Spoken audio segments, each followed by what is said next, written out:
Today on the Matt Walsh Show, Joe Biden has been, as the media would say if it was a Republican, credibly accused of sexual assault. The media and the Me Too movement have shown zero interest in this story. They're just not interested at all. Their plan is to ignore it. But Joe Biden is, unfortunately for him, on the record saying that we should believe women in these situations. We should just believe them. So the question is, shouldn't we hold Joe Biden to his own standard? And that's what we'll talk about today. Also, 5 headlines, including the media celebrating over the fact that the U.S. has supposedly now the most coronavirus cases of any country in the world. But there's a big problem with that statistic, and we'll discuss that. And today we cancel a police department in the UK that is essentially trying to turn Black Mirror into a real life thing. And it's pretty creepy. We'll talk about that coming up. So all of that on the way. But first, a quick word from Liquid IV. You know, this is, I would say, to put it mildly, this is not a good time to let your body get dehydrated. I think you need to stay healthy. And that's just in general across the board, not just in these times, but in general, you know, to staying hydrated, making sure that really the goal is you don't want to get to a point in the day where you're really thirsty, because that means you're already in the process of being dehydrated. Liquid IV, cellular transport technology, delivers an optional ratio of nutrients for more efficient uptake, and probably means optimal ratio. Either way, enhanced rapid absorption in the bloodstream gives you a lasting energy boost, and it does that very fast. It powers your mornings, fuels long days at work. What I'll do is I'll start the morning with it. And I found that it's even better. You know, getting really well hydrated is it's much better than coffee, because coffee also dehydrates you. Liquid IV is the fastest growing wellness brand, and you can find them everywhere these days. Find Liquid IV's hydration multiplier at your local Costco. You can find it at Whole Foods, all the places that are still open, by the way. You can find them there, and that's I could not personally recommend it enough. And it's, as I've been, using the Liquid IV, I've been staying more hydrated, and I really feel the difference as well. You can get 25% off when you go to liquidiv.com and use code Walsh at checkout. That's 25% off anything you order on Liquid IV's website. Just go to liquidiv.com, enter code Walsh, and save 25% off and get better hydration, better energy. That's liquidiv.com, promo code Walsh. Don't wait. Start fueling your adventures today. Okay, let's get right into this. A woman by the name of Tara Reid alleges that she was sexually assaulted by Joe Biden back in 1993. Reid worked for Biden when he was a senator back in 93 for about 9 months, apparently. Now, a little bit of background. She says, and this is entirely consistent with what we've seen and what we've heard from other women. She says that, before we even get to the assault, she says that he was very handsy, very inappropriate in the workplace with the way that he dealt with, especially women. He would often grab women, grope them, and so on. She says that she did report him officially through the normal chain of command for sexual harassment, not for the assault, but she reported the harassment way back when. And now, so that's the background of sort of the general environment in the workplace. Now, when we get to the sexual assault, I think for that, rather than me describing it, we will let Tara Reid, in her own words, describe it. She was on the Katie Halper show a couple days ago, describing her assault. I'm going to play it for you now. A warning, it is a little bit graphic, so just a fair warning ahead of time, especially if you have kids in the room. Maybe you want to listen to this later. But here's Tara Reid talking about the alleged assault that she suffered at the hands of Joe Biden. He just said, "Hey, come here, Tara." And then I handed him the thing, and he greeted me. He remembered my name. And then we were alone, and it was the strangest thing. There was no exchange, really. He just had me up against the wall. And I was wearing a skirt and, a business skirt, but I wasn't wearing stockings. It was kind of a hot day that day, and I was wearing heels. And I remember my legs had been hurting from the marble, of the Capitol, walking. And so I remember that kind of stuff. I remember that, and it was kind of an unusually warm day. And I remember I was wearing a blouse, and he just had me up against the wall, and the wall was cold. And I remember it happened all at once. The gym bag I don't know where it went. I handed it to him, it was gone. And then his hands were on me and underneath my clothes. And yeah, and then he went down my skirt, but then up inside it. And he penetrated me with his fingers, whatever. And he was kissing me at the same time, and he was saying something to me. He said several things, and I can't remember everything he said. I remember a couple of things. I remember him saying first, before, like as he was doing it, do you want to go somewhere else? And then him saying to me, when I pulled away, he got finished doing what he was doing, and I kind of was pulled back, and he said, come on, man, I heard you liked me. Now, there are no witnesses to this. She did, apparently, though, tell her brother and her friends. So she told two people, she says. The Intercept, which is a different media outlet, they spoke with the brother and the friend, and both of those people confirmed that she reported the assault to them back when it allegedly happened. Beyond that, there's no evidence. So what should we do about this? There are aspects of it that do make it credible on its own terms, I think. We know that Biden does get handsy with women. We know that. We've seen it ourselves with our own eyes. We know that he's been accused of inappropriate conduct in the past and from other women. And again, we've seen it ourselves. She says she reported harassment back in 1993. She also says that she told two people about the assault, the alleged assault, when it happened, and they confirm it. Now, that's pretty significant because Christine Ford, with Kavanaugh, she didn't have that. She didn't have anyone come out and say, oh yeah, she told me about this when it happened back 30 years ago. In fact, it was the opposite. She had people come out and say, I knew her, I was her best friend, and she never told me a damn thing about this. Now, does it mean that an accusation is true just because a woman told her friend about it back when it supposedly happened? No, but it does seem to rule out the possibility that this was cooked up in the spur of the moment recently as a way to get attention or something during a political campaign or as a way to destroy a political foe.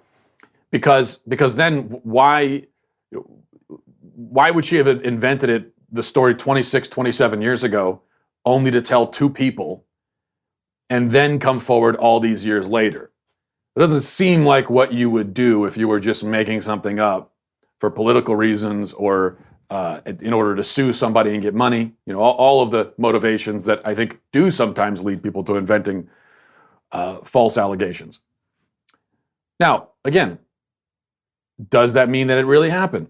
No, it doesn't mean that necessarily. We don't know what happened.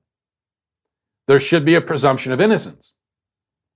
At least I believe in a presumption of innocence. I'll stop there for a minute because we know that the court of public opinion doesn't necessarily function. Well, we know doesn't function like the court of law and shouldn't always function like a court of law.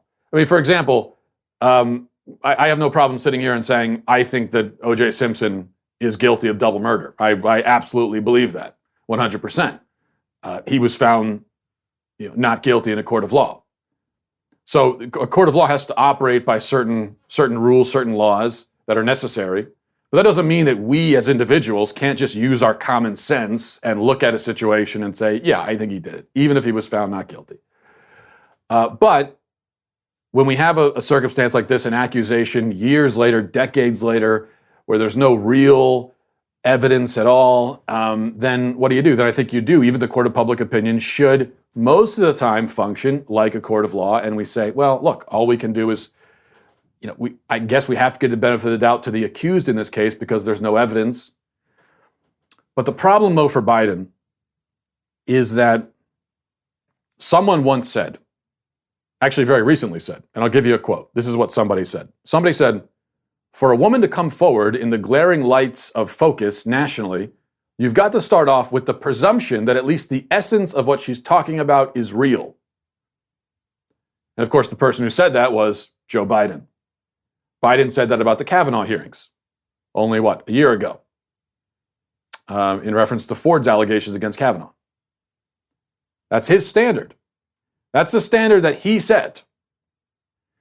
And there's plenty of other stuff in this vein. Here he is. I'll play a quick clip for you. Here he is on the Today Show talking about the Kavanaugh allegations and relating it back to Anita Hill as well. Listen to what he says here. The woman should be given the benefit of the doubt and not be abused again by the system. My biggest regret was I didn't know how I could shut you off as you were a senator and you were attacking Anita Hill's character. Under the Senate rules, I can't gavel you down and say you can't ask that question, although I tried. And so what happened was she got victimized again during the process. And I believed her when she came forward. I encouraged her to come forward. We were in a position where we got the FBI to do an investigation. And I voted against Clarence Thomas. He only got 7 votes. He got 7 yes and 7 no's. It was a tie vote in the committee. But I hope that they understand what courage it takes for someone to come forward and relive what they believe happened to them. The woman should be given the benefit of the doubt, not be abused again, victimized again. I believed her. These are all the things that he's saying. Now, we'll talk more about this in just a second, but before we do, I want to tell you about a new sponsor on the show that I am especially very excited about, and that is Beard Supply. Okay, now if you're sitting at home and you're trying to grow the quarantine beard, as I know a lot of people are, what I cannot stress enough is the importance of beard hygiene. You got to keep everything. And I know we can all let our hygiene slip. We can all let our appearance slip in these times.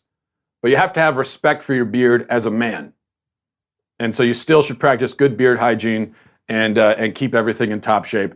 And that's what you need Beard Supply for. Beards can get dry. They can get itchy. They can, I hate to say this, it sounds heretical, but they can even look bad sometimes. They can look bad if you don't take care of them. Now, I'm speaking from experience because I've had, when I first tried to grow a beard, it looked like Tom Hanks in Castaway. It was not very good. Beard Supply, though, helps keep your beard healthy, itch-free, soft, and also smelling great. And it's right on your face, so you want it to smell good, too. That's the other part of beards. And more than 10,000 beards agree. Beard Supply products are the best out there. 10,000 beards can't be wrong. One beard cannot be wrong. I believe beards. Just listen to what some of these beards are saying. Jacob's beard says, Chuck Norris added me to his list of worthy opponents after I used Beard Supply, so that's a pretty good, that's a good endorsement there. Paul's beard says, this is simply the best beard oil I have ever tried. Each Beard Supply beard oil is handcrafted from 100% natural ingredients with no synthetics, no mass market essentials, nothing like that. This stuff is basically just squeezed right out of the earth directly onto your beard, which is the way it should be. Plus, they come in tons of great smells like the woods, or winter, which has a year, or the year 1975 also has a smell.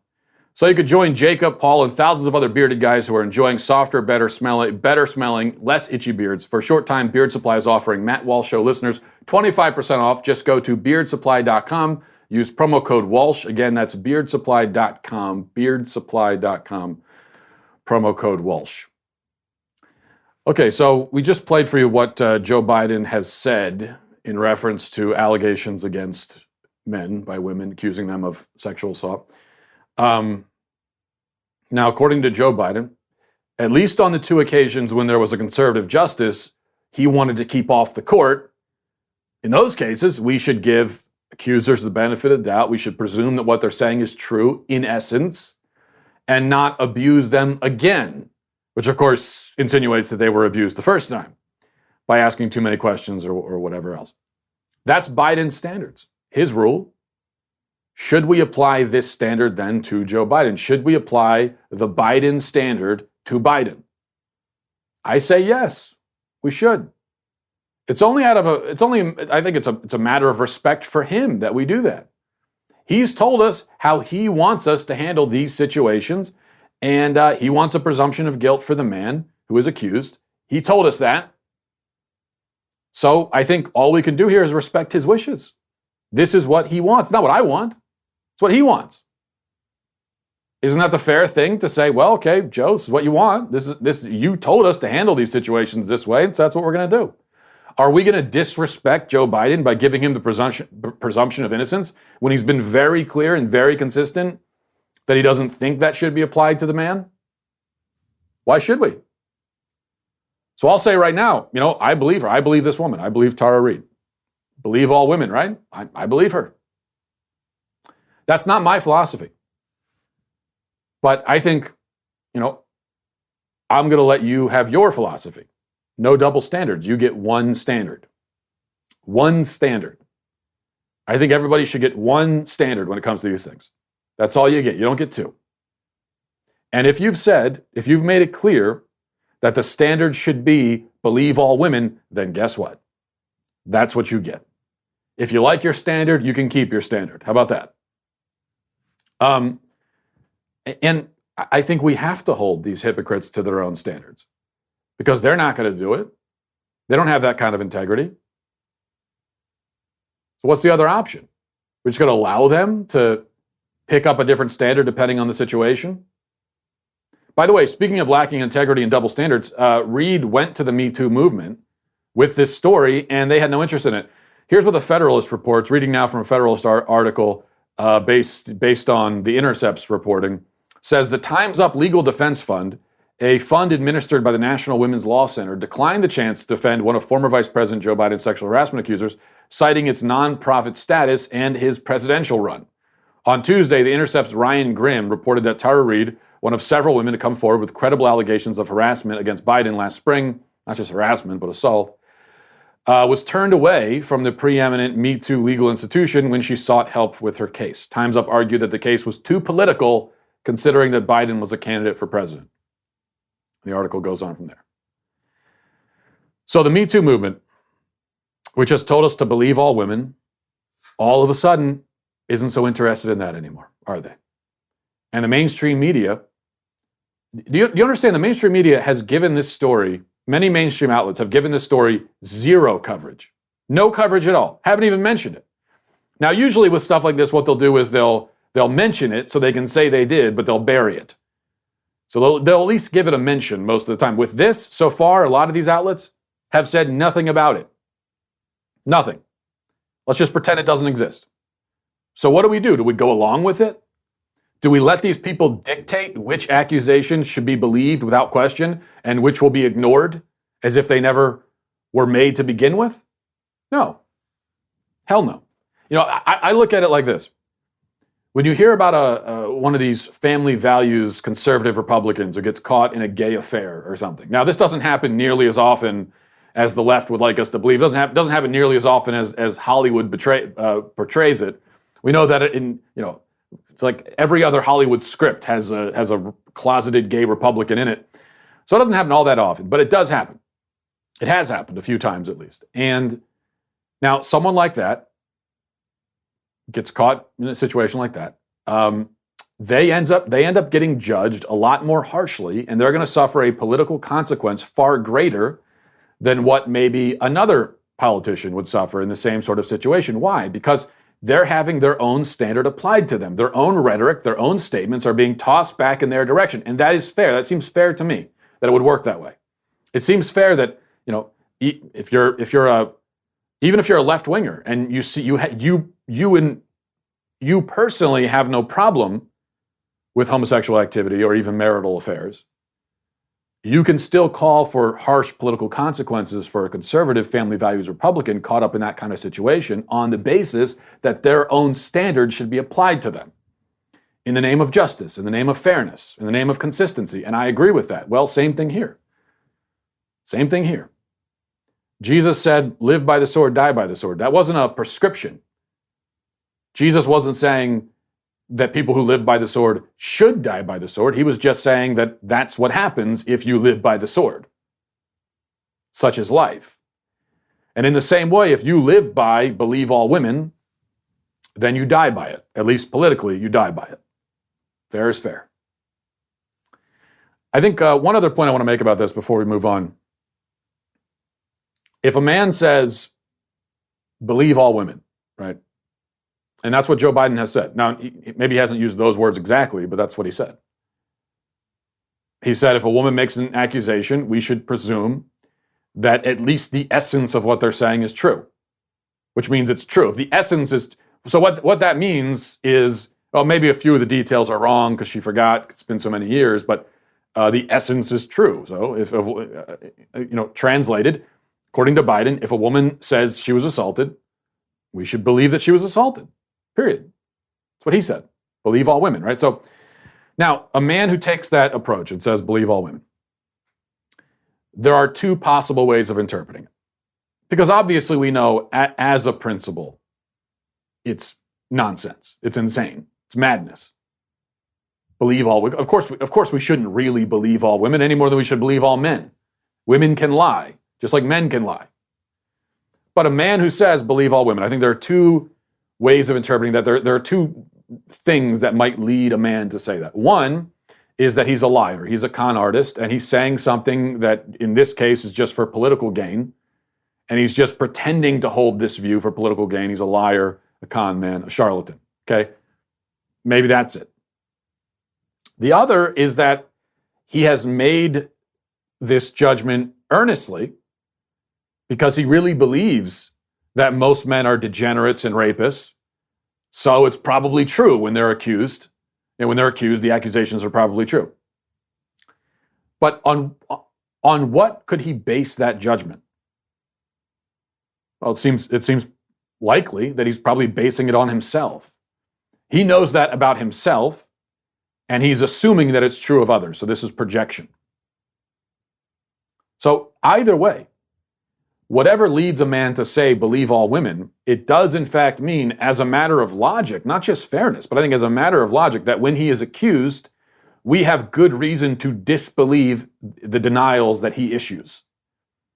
Because by saying believe all women in the past, it means either he's a liar, in which case we can't believe him in his denials, or he's projected his own behavior onto other men, because he himself is probably a degenerate, in which case we can't trust his denials either. So I think either way, a man who goes around saying that and then is accused, there's actually good logical reason to think that he probably did it.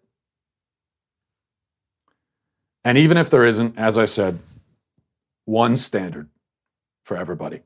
This nonsense of pretending to hold a certain viewpoint and you throw that to the side whenever it's politically expedient, no. Nope. This is what you said. That's the way the game is going to be played. But of course, fortunately for Joe Biden, because the media isn't covering this, he doesn't have to even address it. I'm not sure if he's even issued a denial yet. Not because he's not going to deny it, but just because he doesn't have to. Nobody's asked him about it. Now we're going to go to headlines here in just a second. Before we do, I want to tell you about another great sponsor on the show, Rad Power Bikes. I think, especially these days, once again, we're all looking for ways to kill some time and have some fun. And maybe you can't go to places where you're indoors around a lot of people anymore. So you're looking for things that you can do outside, things that, fun things that you can do that are not the normal things of going in and being around other people. And that's where Rad Power Bikes comes in. It's a cross between a traditional bike and a moped, but it doesn't require a special driver's license like a moped would. You can go up to 20 miles per hour without pedaling. So you can get out and about without getting all sweaty and everything. It's affordable. This is a bike start at $1,200 and all of them are under $1,500. So I think that's something to really emphasize here. And any of the bikes you look at, Rad Power Bikes can be under $1,500. Other e-bikes can be in the $3,000 range or more. So you don't have to worry about that here. It's great for commuting. You can get out on the trail. You can haul groceries. You can transport your kids on the back, whether for practical purposes or just for fun. And to show appreciation for those that serve us, Rad Power Bikes is offering $100 off all e-bike purchases for active/ex-military, first responders, teachers, and students. It's a great thing to do anytime, especially now. Dedicated US-based customer support 7 days a week to answer any questions or concerns that you might have. I cannot recommend this enough. If you're looking for something just fun to do, we need to have some fun. Well, how about Rad Power Bikes? Rad Power Bikes offers flexible financing for as low as 0% APR. And right now, as a limited time offer, you can get a free accessory with the purchase of a bike. That's right. Get a free gift up to $100 in value and free shipping to the lower 48 states. To get this special offer, text the word bike to 64,000. That's bike to 64,000. Text bike to 64,000. All right, let's go to headlines. Number one, the media is reporting, celebrating really, that the U.S. Now supposedly has more coronavirus cases than any other country in the world. Leftists on social media have been ecstatic about this. Jim Acosta especially could hardly hide the gloating tone in his tweets about it. But notice something. See all these headlines, most cases in the world. Well, they all actually say confirmed cases or known cases or reported cases. So we have the most of that. We don't have the most cases. We have the most confirmed, known, reported cases. So what does that tell you? Well, it tells you essentially nothing about how many cases we actually have in comparison to other countries. It tells you nothing about that. All it tells you is that we've done the most tests, which we have. What a coincidence. The country that does the most tests has the most cases. Interesting how that works. Acosta also tweeted triumphantly, the U.S. has just passed China, a country 4 times larger in population, in coronavirus cases. Yeah, but the thing is, Jimbo, in order for that to be true, it needs to also be true that China and the U.S. have at least tested the same number of people, which they haven't, and we need to be able to trust China's self-reported data, which we can't. If you listen to China, they haven't had a new case in days. You know, they went from epidemic to now they have just, it's gone. It's been cured. They've discovered the cure. It's a miracle. Do you believe that? Does anyone really believe that? No, but the media is pretending to believe and is, in fact, disseminating Chinese propaganda in order to get Trump. It is traitorous, really. Number 2, and this is becoming a daily occurrence, a rather delightful daily occurrence. Dr. Birx, during a White House press briefing, once again smacked down the press for their coronavirus sensationalism. This woman is fantastic. I can't get enough of it. I think it's great. Watch the latest here. We were reassured and meeting with our colleagues in New York that there are still ICU beds remaining, and there's still significant over 1,000 or 2,000 ventilators that have not been utilized yet. Please, for the reassurance of people around the world, to wake up this morning and look at people talking about creating DNR situations, do not resuscitate situations for patients. There is no situation in the United States right now that warrants that kind of discussion. You can be thinking about it in a hospital. Certainly many hospitals talk about this on a daily basis. But to say that to the American people, to make the implication that when they need a hospital bed, it's not going to be there, or when they need that ventilator, it's not going to be there. We don't have an evidence of that right now. And it's our job collectively to assure the American people that it's our collective job to make sure that doesn't happen. There's no model right now, no reality on the ground where we can see that 60 to 70% of Americans are going to get infected in the next 8 to 12 weeks. I just want to be clear about that. Okay, I want you to keep that in mind as we go to number 3. This headline in Yahoo, and in many other outlets as well, had it yesterday, blaring all over the place. Headline is, U.S. virus deaths may top 80,000 despite confinement. 80,000 despite the fact that everyone's locked down. The article continues, COVID-19 could lead to more than 80,000 deaths in the U.S. and overwhelm hospital capacity nationally as soon as early April. As soon as early April, which is in 3 days? New research showed on Thursday the U.S. death toll for the pandemic has already soared past 1,000 with 68,000 confirmed infections. Forecasters at the Institute for Health Metrics and Evaluation at the University of Washington School of Medicine analyzed the latest COVID-19 data at a local, national, international level.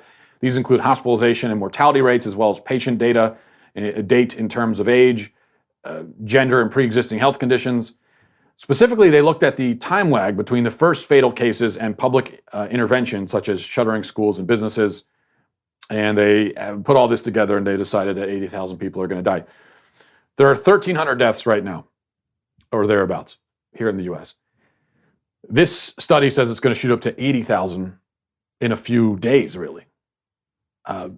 Now, there are a lot of studies and a lot of models at this point, a lot of projections, a lot of predictions by various different experts, and they all say drastically different things. The question is, why is the media blaring this one all over the place as opposed to any of the others? Well, we know the answer to that, of course. It's because it's the scariest. It's significantly less scary than what they were predicting 2 weeks ago when they said that 2 or 3 million or 4 million people are going to die. Now it's 80,000, but they're always going to go with the scariest and put that in the headlines. That's how this works. That's what we've learned, if we didn't know it already. Finally, some crucially important reporting from CNN. Well, this is number 4. I guess I don't have 5. I can't count. Okay, we'll end on 4. 5 headlines is 4 today. So CNN published a report, or broadcast a report actually, that is really important. I think it's life-saving, and I think we all will learn a lot from this. All right, I'm going to show you how to wash your hands. Most people know how to do this, but always worth remembering.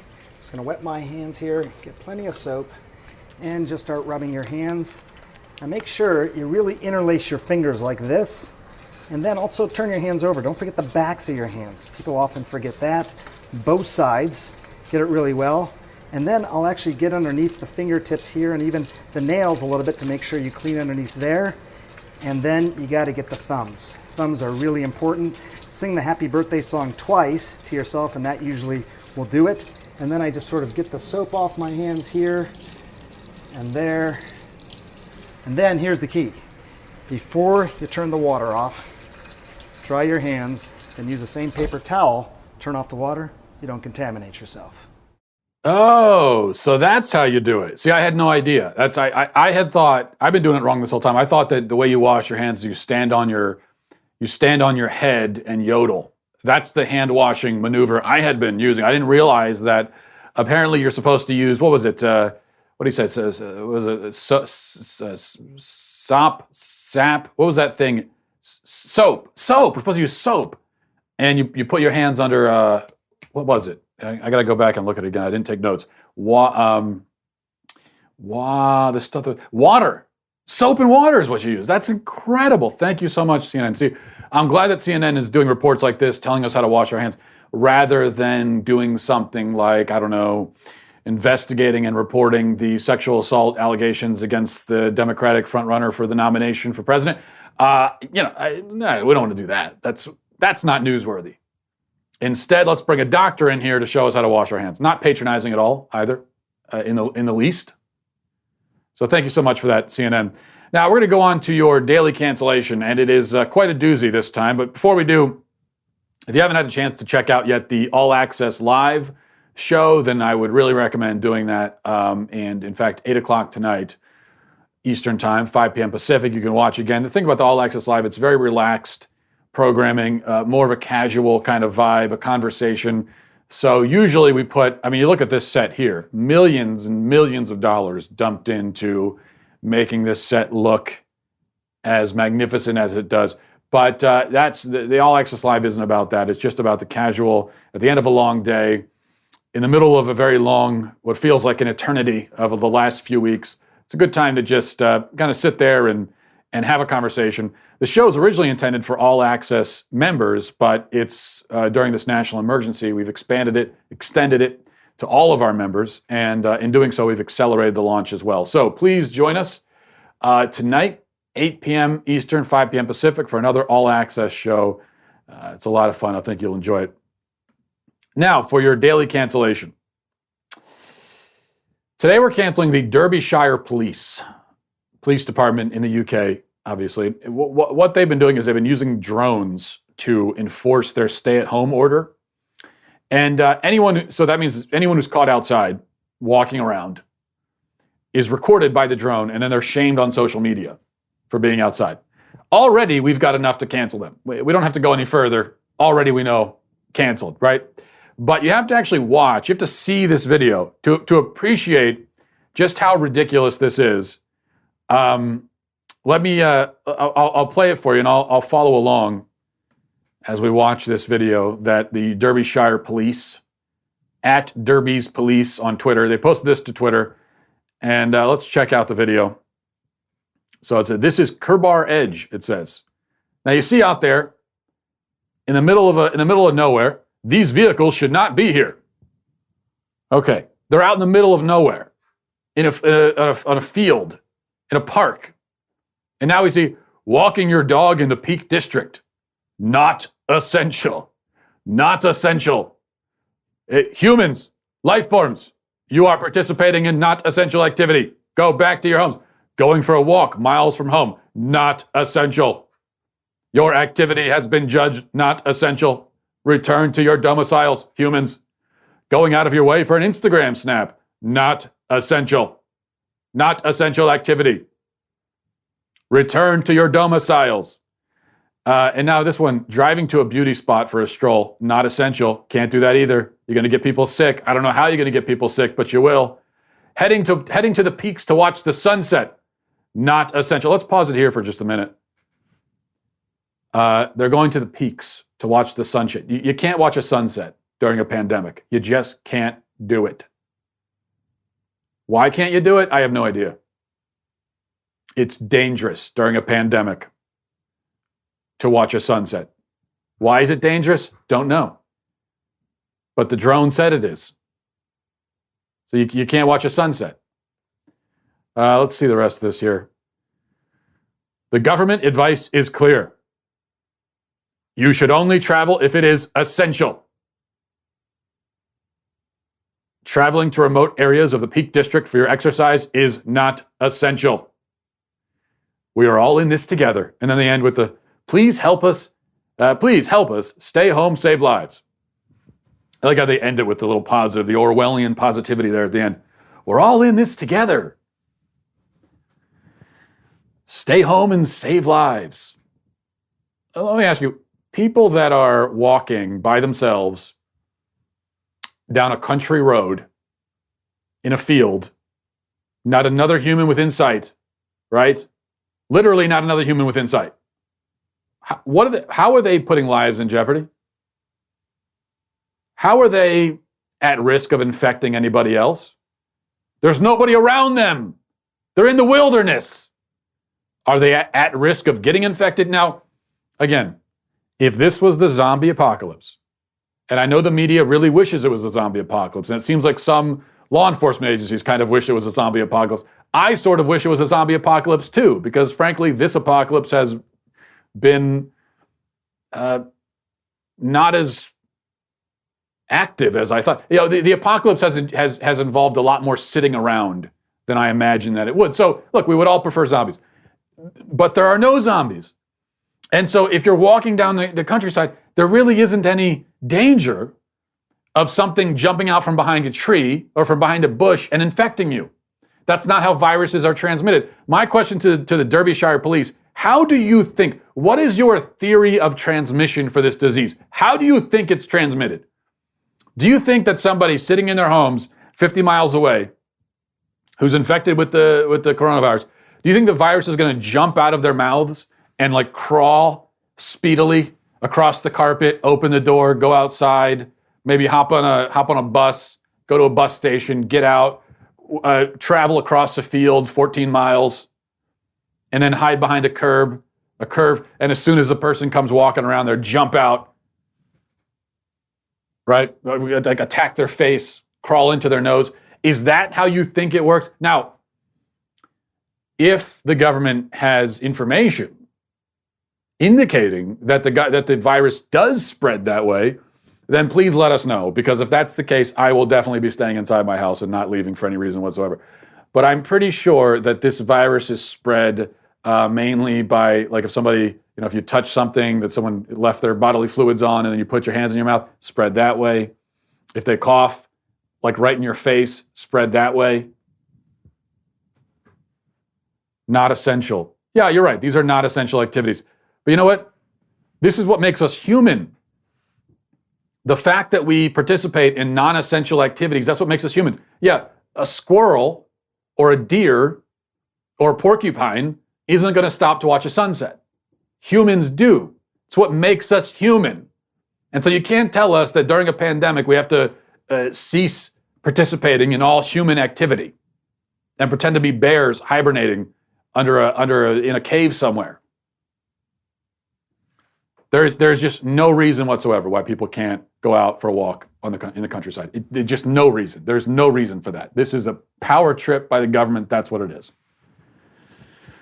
And the problem is, if we start to see that the government is having a power trip, not just the Derbyshire police, but we talked yesterday about Chicago.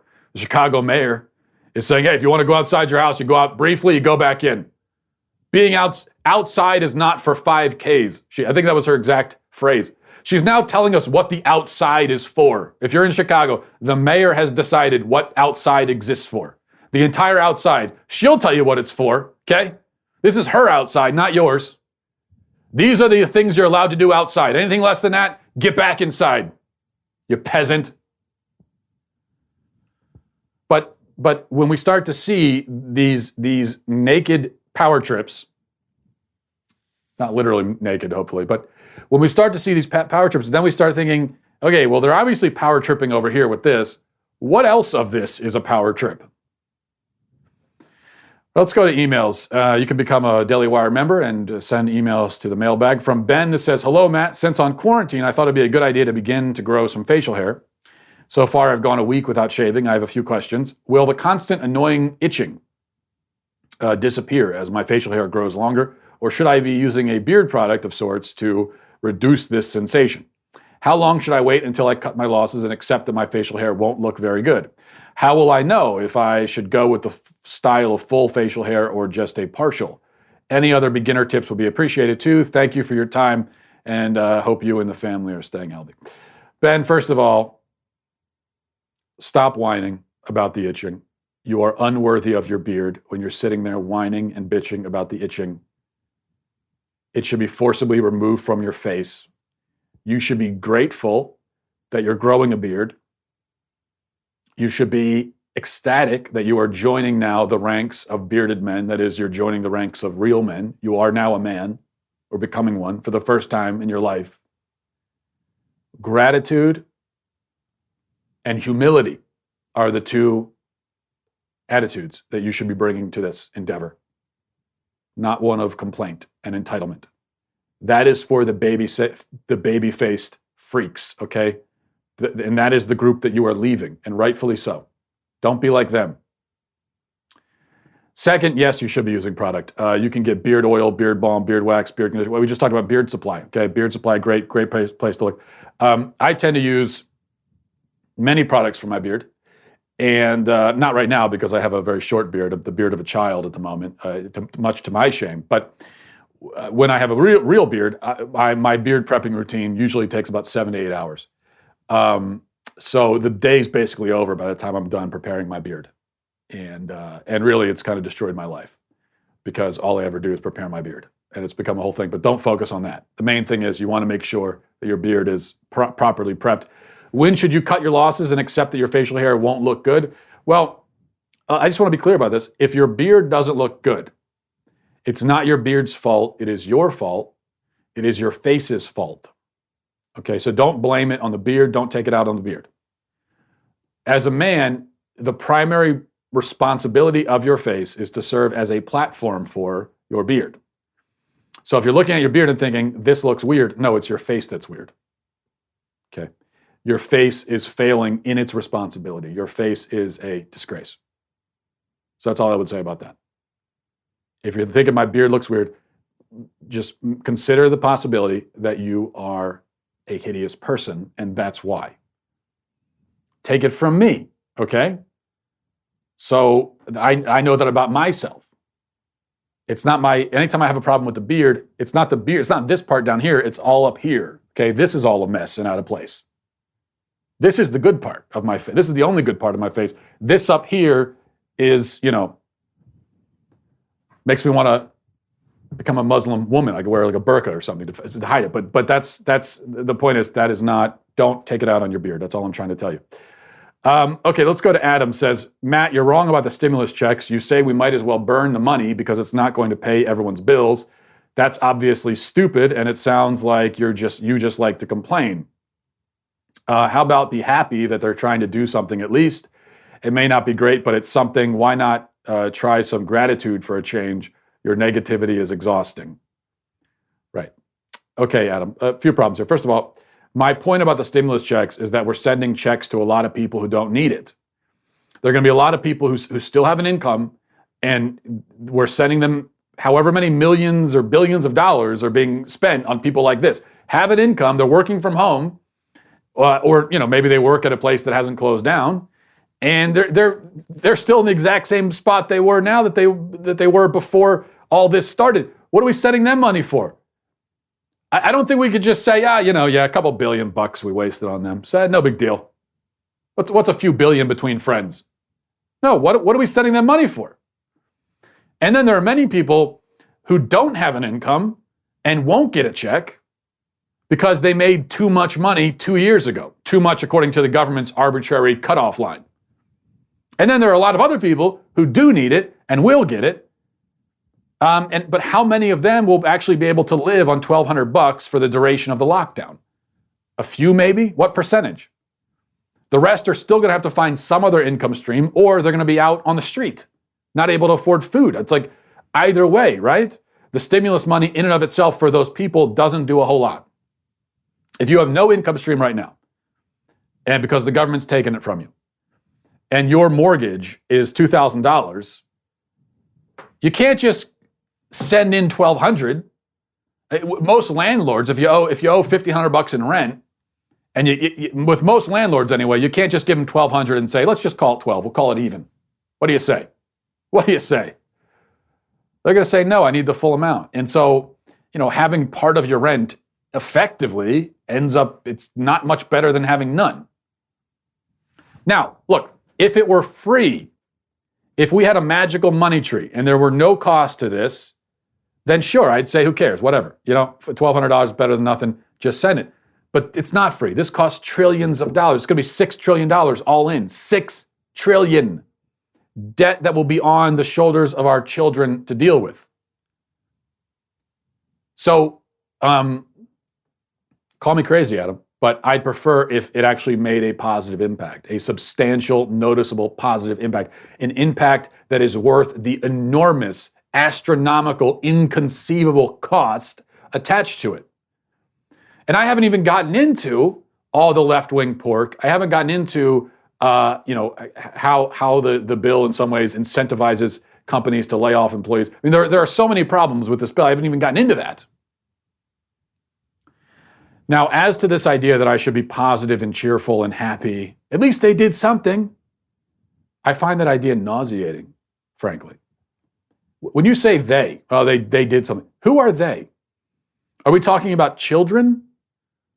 I mean, yeah, they're emotional and mental children that we have in Congress, but actual children? No. Are these my kids who drew me a picture and I should be happy with it, even if it kind of sucks? I should say, this is beautiful. Thank you so much. It's so great. What a great picture. Pat them on the head. No. These are lawmakers. These are people in power.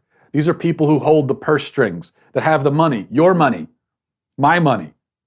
Okay? We shouldn't smile and nod and say, oh, at least you tried. At least you tried. You did something. Thank you so much. Thank you. Yeah, this bill is an absolute garbage heap. It costs $6 trillion, putting us even deeper in debt that's going to be on our children. But thank you so much. Thank you for trying. You tried. Thank you so much, lawmakers.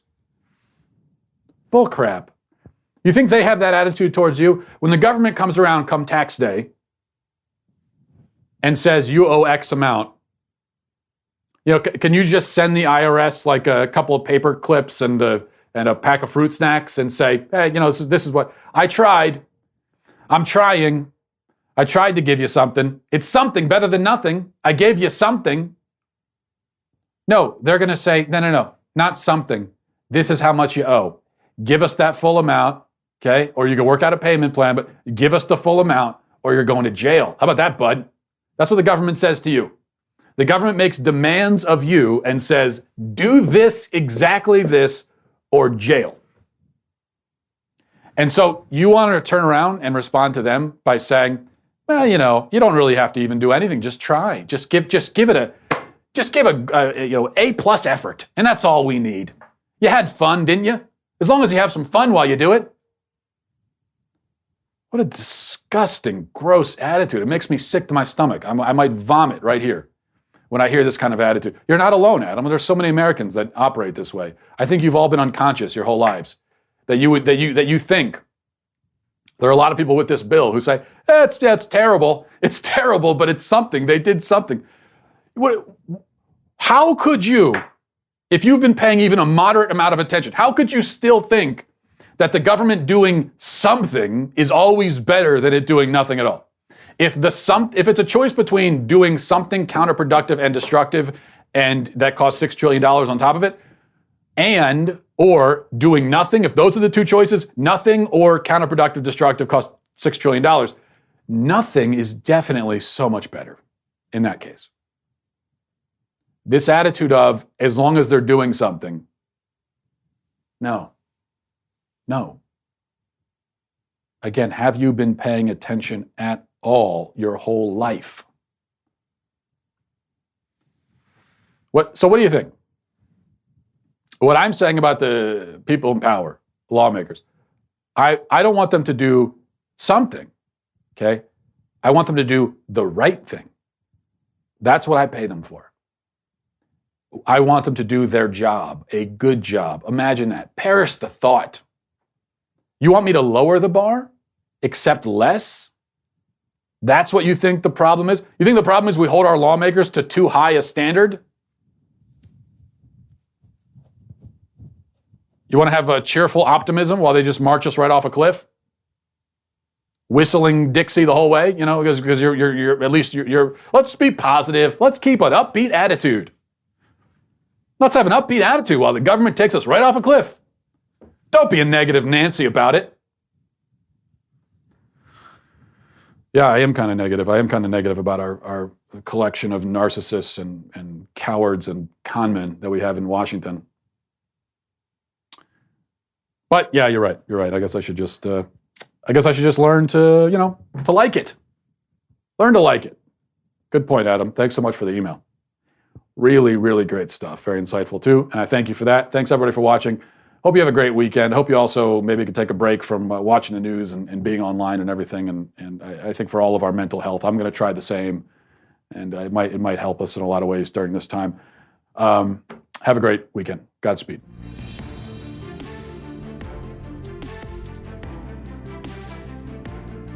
The Matt Walsh Show is produced by Sean Hampton, executive producer Jeremy Boring, supervising producer Mathis Glover, supervising producer Robert Sterling, technical producer Austin Stevens, editor Danny D'Amico, audio mixer Robin Fenderson. The Matt Walsh Show is a Daily Wire production, copyright Daily Wire 2020. If you prefer facts over feelings, aren't offended by the brutal truth, and you can still laugh at the insanity filling our national news cycle, well, tune in to The Ben Shapiro Show. We'll get a whole lot of that and much more. See you there.